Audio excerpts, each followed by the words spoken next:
Saudações, bem-vindos a mais um O Céu que Te Acontece, agora com Vênus em Áries, o trânsito de Vênus pelo signo de Áries.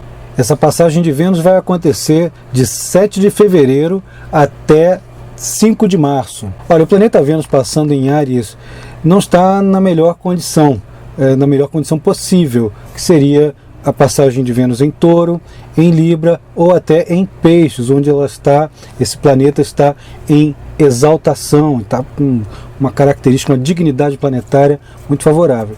Nesse caso, está passando em Áries, Vênus está em exílio, está no signo oposto a Libra, que é um dos signos de domicílio, de casa, em que ela está potente. Então, em Áries, as características que são próprias do planeta, que são cordialidade, afetividade, necessidade e capacidade de formar uniões, ter senso estético pronunciado, a gentileza, também a capacidade que tem de dar a vez, de dar lugar, de considerar mais a opção do outro. Essas condições que são próprias do símbolo de Vênus, em Áries vão encontrar um ambiente, no caso o signo, um cenário que contradiz essa tendência, que Áries é o signo da competição, do ego, da autoafirmação, assertividade, coragem, tomada de iniciativa, saída na frente, de liderança. Tudo isso é bastante contrário ao padrão que se atribui normalmente ao planeta Vênus. Mas isso não significa que a passagem de Vênus em Áries vai fazer com que o caos se instale, e muito menos ainda vai significar que pessoas que nasceram com o Vênus nesse signo não estão desprovidas dessa capacidade de dar e receber afeto. Só que quando um planeta passa num signo, sobretudo em situação de exílio ou de queda, que são debilidades planetárias, as características que ele tem vão se mesclar com as características do signo, portanto, vão reduzir-se, vão se manifestar também de uma forma um tanto diferente, mas continuam se manifestando, ou seja, afeto, sim, porém em Áries é um afeto que não é meramente receptivo, é ativo. A Vênus em Áries tende a, vamos usar uma figura de linguagem meio caricata, quase que pular em cima do objeto de afeição. Vênus em Áries não é um período em que as pessoas estão dispostas a usar de seduções sutis para obter aquilo que desejam, nem afetivamente, nem comercialmente, financeiramente, esteticamente. É simples e direto, como o signo. Áries é simples, é uma coisa reta, simples e direto. É isso aqui ou aquilo ali. Eu quero isso e pronto. Não, mas e se a gente fizer? Não tem isso. Eu quero isso aqui e pronto. É muito comum a Vênus em Áries ter decisão, ter capacidade de definir focos, objetivos e interesses para satisfazer os seus próprios apetites. Bom, e o que isso tem a ver com essa passagem? Tem tudo a ver, porque a tendência do coletivo, a tendência da maioria das pessoas é reproduzir um pouco mais essa tendência. Há algumas que já que tem Vênus no mapa de nascimento numa localização bastante avessa a isso, podem até se ressentir um pouquinho com a atitude de terceiros mais atirada, mais direta naquilo que desejam, na consecução dos seus objetivos e nas suas satisfações. E isso tudo é do campo de Vênus, Lembra aqui, vou repetir, Vênus em Áries, satisfação direta, satisfação mais imediata, a forma simples de obter tudo isso. E também a forma simples e direta de manifestar afeto. É aquela pessoa que fala assim, eu gosto de você, pô, qual é? Eu gosto de você. Aquela que vai com a cara e fala sinceramente, com limpeza, com clareza, sem subterfúgio. Não fica esperando a pessoa dar a deixa, que é uma coisa curiosa que acontece com o Áries quando está enfático. E a Vênus passando ali, são as expressões de afeto que vão ganhar essa característica. Então, por exemplo, a gente pode ver nas artes coisas que são lançadas artisticamente, que é artes, campos de Vênus, durante essa fase, a pessoa pode ver, o coletivo pode ver uma tendência às artes colocarem imagens vigorosas em exibição, músicas que são produzidas de maneira também mais vigorosa, as músicas que tendem a se elevar ou em parada de sucesso ou na preferência do coletivo, são coisas mais vigorosas, mas desde um rock mais pesado até um samba mais embalado, não importa, de qualquer jeito é uma coisa ariana, né? Tem ritmo veloz, né? Ritmo veloz, acelerado, intenso, tudo assim com Vênus em Áries, mas sempre nos mesmos campos. Olha que interessante que isso aqui, como é que isso funciona. Outra coisa que Vênus em Áries pode promover, gastos impulsivos, é o período em que as pessoas tendem a ter uma certa predileção por afirmar as suas vontades consumindo, adquirindo coisas, né, ou exercendo suas vontades através de gastos. Às vezes, um grande contingente pode se utilizar de meios mais esportivos ou alguma outra maneira de asseverar, de reforçar sua vontade, né? Mas usando os recursos disponíveis. Outros vão se embelezar com alguma coisa mais esportiva, outros vão comprar alguns equipamentos que são mesmo decorativos, mas são bélicos, né? São coisas assim com cara de espadas e tal. Mas isso é uma característica da Vênus em Áries também, com esses gastos impulsivos. E ainda tem mais. É um período que, aliás, é bem propício até para assumir alguns, não exagerados, obviamente, alguns riscos quando se trata de amor e de dinheiro. É aquela hora assim que a pessoa está com aquela paixão platônica, não sabe para quem, está doido para se declarar, mas não sabe como fazer. É a hora de chegar e passar o famoso óleo de peroba na cara, né? Para quem não sabe, óleo de peroba, para ficar com a cara de pau, né? E chegar para a pessoa, olha assim, eu gosto de você, né? Como eu já disse aqui anteriormente, eu gosto de você e assim, e agora, o que nós vamos fazer, né? E deixa a pessoa decidir e tenta dialogar, vai em cima, tenta seduzir de uma maneira mais direta. É um período para que as pessoas podem lançar-se um pouco mais nesse âmbito afetivo de maneira mais agressiva, aspas, aí, né? E também em termos de dinheiro, né? Investir em ações, tarefas, possibilidades e recursos, né? Às vezes comprar máquinas, equipamentos, móveis, etc., que possam alavancar algum projeto. É hora de gastar, se possível, com moderação, porque Vênus em Áries, quando gasta para valer, né? Tem uma tendência a ser um pouquinho exagerada nesse ponto. É óbvio que isso não vai acontecer com todos os mapas. Você vai ver taurinos que nasceram com Sol em Touro e a Vênus em Áries que continuam dando tchau com a mãozinha fechada, mas passando por um período como esse de Vênus em Áries, e estimulando esse padrão que já é de nascimento, pode haver um consumo um pouco maior e um pouco mais um comportamento um pouco mais arrojado na hora de expressar seus apetites, seus afetos, suas necessidades e desejos. Essa passagem de Vênus em Áries também é excelente para que se façam aventuras, se enfrentem desafios, se coloquem empreitadas em movimento em parceria. Usar a força própria e a de parceiros para agir mais depressa, mais eficazmente, com mais intensidade. Isso sai muito melhor durante uma fase como essa, apesar de que Vênus está num signo em que ela está fraca, quer dizer, não vai ser na base da sedução, não vai ser na base do acúmulo, não vai ser na base da imaginação, do encanto, mas é através de uma coisa bastante objetiva. Quer dizer, é assim que o planeta, quando está num signo em que ele não está funcionando maravilhosamente bem, ele age com as mesmas características, só que dentro das possibilidades oferecidas pelo cenário no qual ele passa. Nesse caso é o signo.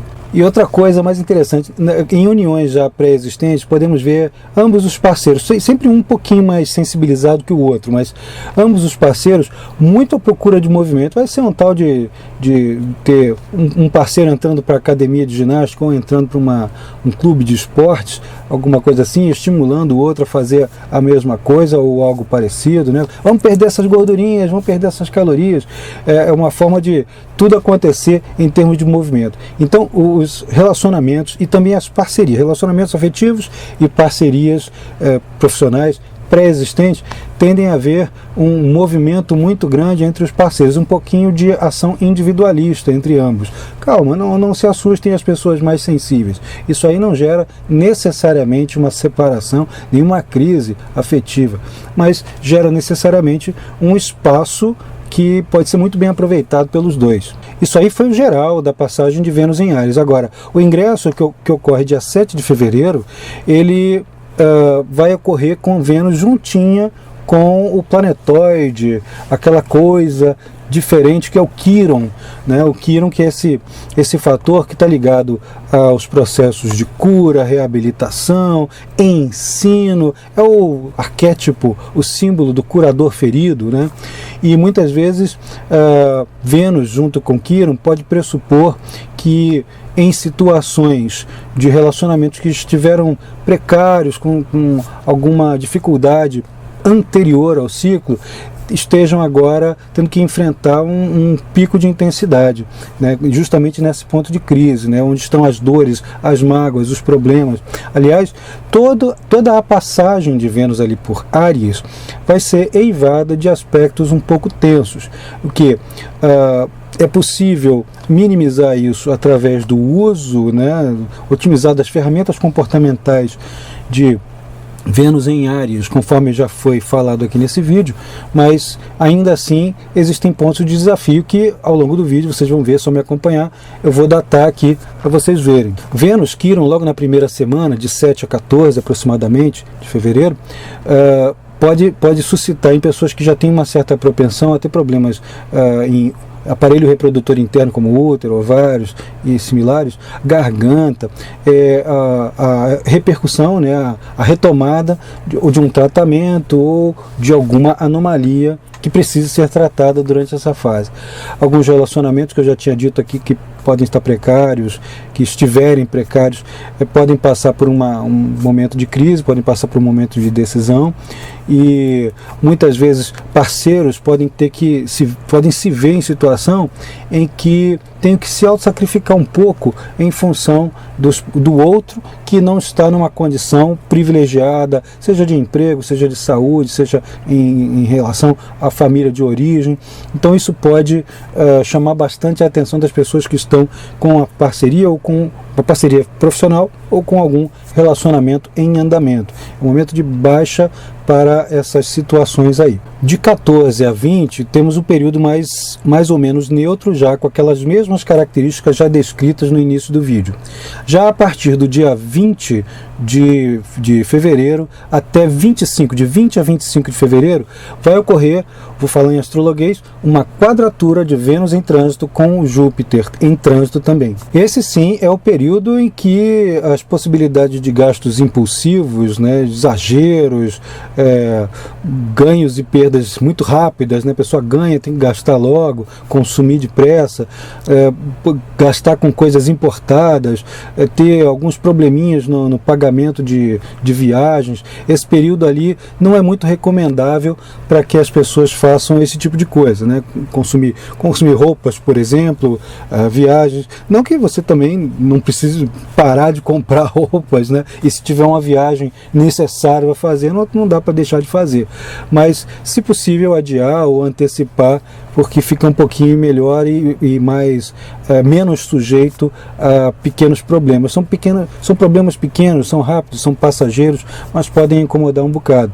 Muita gente pode ter essa propensão a ter problemas ali em meios estudantis, em situações do cotidiano de trabalho, a pequenos desentendimentos em função de algum elemento estético, né? Às vezes uma roupa que está usando não cabe num evento de trabalho, ou não se preparou adequadamente, né? Precisa se preparar adequadamente alguma coisa para oferecer para visitantes de outros países ou visitantes de outros estados que vão visitar a empresa naqueles dias. coisas similares a isso. Também em termos de apresentação de trabalhos acadêmicos ou a trabalhos escolares, podemos passar por uma fase mais complicadinha na vida individual, né? No coletivo, isso aí são dispêndios ligados a todo tipo de área educacional. O período que vai de 27 de fevereiro a 1º de março, eu ainda estenderia de 25 de fevereiro a 1º de março, mas vai ficar bem intenso de 27 a 1. Vai haver uma quadratura de Vênus com Plutão. Esse período tem que ter particular cuidado, porque é um período em que as relações vão passar por toda sorte de testes de intensidade, né? Ciumeira, posse, tentativas de controle. Então, se há alguma relação que já tem uma certa propensão a isso, atenção, porque pode passar por algumas situações realmente não muito agradáveis. E isso aí, eu venho sempre falando isso em alguns vídeos aqui do canal, faz parte daquele processo que eu chamo de o elo mais fraco da corrente, né? Isso não vai acontecer 24 horas por dia, todos os dias, para todas as pessoas da mesma maneira e com a mesma intensidade. Mas aquelas pessoas que têm um mínimo de aproximação com a característica do aspecto vão todas responder. O que é essa aproximação? Que é relacionamentos que já são abusivos, que são ciumentos, que são possessivos, com pessoas que têm uma necessidade de controle muito grande, outros que têm tendências meio paranoicas, né, na hora de conversar com o outro. Está pensando o quê? O que você está pensando? Por que você está olhando ali para o lado? Essas coisas assim são péssimas durante essa fase. Então a melhor coisa possível é tentar atenuar, não entrar em conflito com o parceiro. E, sobretudo, esta fase é a fase grande do escoamento de recursos. Se possível, dê tchauzinho com a mão fechada, mas não use recursos a esmo, não use recursos à toa, não seja exageradamente generoso nessa fase, nem mesmo para se colocar de forma assertiva, dizendo que, olha, consegui fazer, podemos fazer graças a esse esforço que eu estou fazendo. Evita, repensa, vê o mínimo possível, gaste o mínimo possível durante essa fase. E já o período que vai de 1 a 5 de março, sendo que tem ali no meio um excelente aspecto, tá? Que eu vou falar aqui depois que eu comentar esse primeiro. De 1 a 5 de março tem a quadratura de Vênus com Saturno. Esse aspecto é um aspecto que esfria, né? Esfria relações, esfria desejos, esfria as necessidades. É a hora em que é até bom a gente se recolher um pouquinho, né? Tô a fim de fazer uma bela de uma festa, saracutear por aí, paquerar de todo jeito. Bom, essa não vai ser a hora em que os resultados dessas empreitadas vão ser aqueles esperados, né? Vão ter aqueles retornos que a gente espera quando é assim. Normalmente, as respostas do coletivo e das outras pessoas tendem a ser um pouquinho mais fria, muita gente está tendo obrigações de trabalho acima da média, também é uma fase de gasto. Esse finzinho ali de ciclo é uma fase que pode exigir alguns esforços financeiros ou algum comedimento. É a hora em que a gente também não pode contar muito com os recursos de parceiros, né? Os parceiros também podem estar com aquela dificuldade de injetar recursos em alguma empreitada que nós desejemos realizar. As pessoas não estão necessariamente mais sedutoras, né, do que a média. É preciso baixar um pouquinho a bola, focar um pouco mais na capacidade de produzir algum efeito com lentidão, né, mas sem grandes destaques. Não é um período muito bom, por exemplo, para quem lida com estética, artes, design. Então vai envolver moda, pintura, fotografia, cinema e também os músicos. É uma fase em que você está marcando um grande evento para fazer alguma coisa. Nesses dias aí tem uma fase em que a repercussão é menor do que a média. Mas ao menos no dia 4 de março, devido ao trânsito de Mercúrio também vai estar transitando ao mesmo tempo, Mercúrio vai estar retrógrado nessa fase. Tanto Vênus quanto Mercúrio vão fazer um aspecto de sextil entre si, um aspecto excelente, favorável. E é justamente um processo autocompensador, né, desse finzinho aí tão complicadinho, que bom para projetos criativos, justamente no dia 4, né? Seria o oásis no meio daquele deserto. É bom para projetos criativos, para você fazer comunicações suaves, né, de coisas que possam ser graves, mas comunicações mais suaves. É excelente também para comércio, para produzir coisas de caráter poético, encantar as pessoas, né? Isso é o dia 4 de março. Então é o dia para aproveitar e para seduzir com o intelecto, com a fala, e assim, se quiser reafirmar algum laço, esse dia é muito bom para agendar, né? Reafirmar algum laço afetivo, para ter um bom dia de descanso, ou pelo menos de contatos mais frequentes com os filhos e com alguma obra que você tenha tido a ideia, né, de colocar em prática, como um livro, um desenho, uma pintura, alguma coisa desse âmbito. Aquelas pessoas que falam bem, que se articulam bem nesse período, nesse dia, vão estar particularmente mais sedutoras do que a média. Em geral, as pessoas que se articulam bem podem seduzir pela inteligência, né? São aquelas que vão seduzir os sapiosexuais, né? Aquelas pessoas que desenvolvem, despertam desejo pela sabedoria, pela inteligência alheia. Mas isso aqui pode ser um período em que essas coisas vão ser estimuladas na maioria das pessoas. É bom usar. Se você sabe bem alguma coisa, exiba. Vai ser a hora em que você ganha um olhar diferenciado. É isso aí, gente. Eu vou ficando por aqui. Se você gostou do vídeo, clica aqui no botãozinho de se inscrever e também no sininho para você receber as notificações das novidades aqui do canal. Não esquece que se você quer aprender astrologia, nem que seja só para si, só para poder organizar ainda melhor a sua vida, se entender mais, tem os cursos de astrologia aqui também que servem para você, para a sua família, para os amigos, e caso você queira se profissionalizar, toda a formação em astrologia. Acompanhe o link aqui que está na descrição desse vídeo e você vai entrar no site carlosholanda.com.br e ali é só seguir, navegar e encontrar todas as pontes para o conhecimento que você deseja. É isso, um grande abraço e até a próxima!